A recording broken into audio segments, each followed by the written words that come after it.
Hello student, we have started case scenario discussions on the hepatobiliary system. Today we are going to discuss some other scenarios of the system. So let's moving toward our first scenario. A 40-year-old female came with a complaint of right upper quadrant pain for the last 5 days.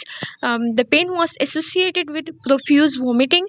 On examination, the patient was jaundice, pyrexia, and tenderness in the right hypochondrium. On ultrasound, the common bile duct is 2 centimeter dilated, and the liver function test shows bilirubin 5 milligram per dl, alkaline phosphatase 750 unit per liter.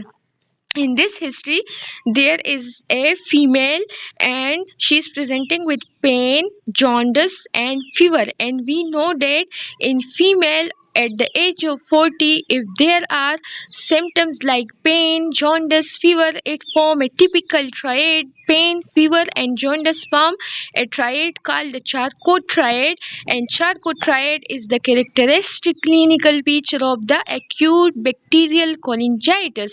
Also, there is tenderness in the right hypochondrium, as well as the ultrasound support our likely diagnosis that it showed that the common bile duct is dilated, which means that there is some obstruction distally, which leads to the proximal duct to be dilated. And also our diagnosis is supported by the liver function test, in which the alkaline phosphatase and bilirubin are raised, which are suggestive of obstructive jaundice.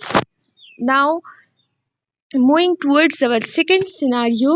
In our second case scenario, a 45-year-old diabetic female known to have gallstone from the past 3 years, she suddenly developed fever with rigors, pain, right hypochondrium, dark color urine and clay color stool, and vomiting. Again, there is a history of a female who had a history of gallstone from the last 3 years. It means that her gallstone has her one of gallstone might have migrated toward the common bile duct and had caused obstruction of the duct, which leads to the obstructive jaundice, and the patient is now presenting with dark colored urine and clay colored stool, which are characteristic feature of the jaundice. And also she is also complaining of fever and pain, and all the three things combined form a Charcot triad. So this is again a typical scenario of acute bacterial cholangitis. So our most likely diagnosis is acute bacterial cholangitis. Now enumerate any four causes for this condition. How will I investigate this patient and name the minimal invasive procedure of choice for this problem, as well as name some open surgical procedures. So the likely diagnosis of the above two case scenarios is acute bacterial cholangitis, and the most common causes are one of the most common cause is gallstone.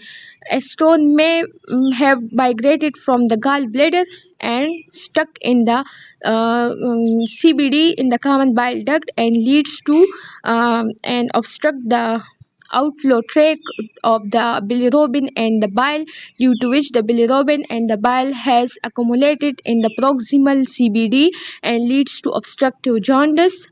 And the stresses of the bile and the bilirubin in the CBD leads to the infection of leads to suppuration and infection and cause acute bacterial cholangitis. Other causes are biliary strictures, stents, choledochal cysts, parasites like Escherichia lumbricoides ascend from the small intestine and can cause blockade in the common bile duct, and ascending infection like caused by E. coli, Klebsiella pneumoniae, and Pseudomonas, and pancreatic tumor of head of pancreas as well as cholangiocarcinoma can also cause blockade of the CBD system.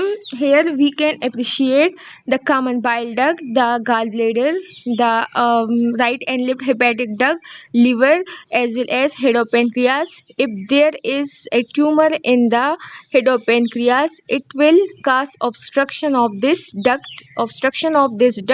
due to which bile and fluid will accumulate in it. If there is a stone in the gallbladder and this stone migrate from the gallbladder and cause obstruction in the distal common bile duct, it will lead to the accumulation of fluid, bilirubin and bile in the CBD, due to which an infection in the static fluid will occur, which will lead to a condition called acute bacterial cholangitis.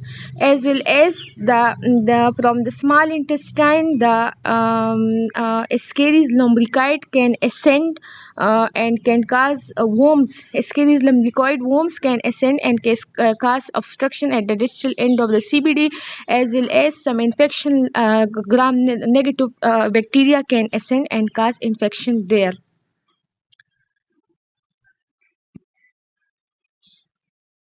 Now, how will I investigate this patient? First of all, I will do some laboratory tests in which we have to do LFTs. In LFTs, bilirubin and alkaline phosphatase will be raised, which will be suggestive of obstructive jaundice. In CBC, there will be leukocytosis, as there is bacterial infection. In CBC, there is leukocytosis, as there is bacterial infection. In blood culture, we can identify the type of bacteria and can give bacteria specific antibiotic. In imaging study, we will first do ultrasound. In ultrasound will show us gallstone in the gallbladder as well as in the common bile duct, and will show dilatation of the bile duct. ERCP and MRCP. ERCP is an endoscopic technique in which an endoscope is passed. I will discuss it later through a diagram.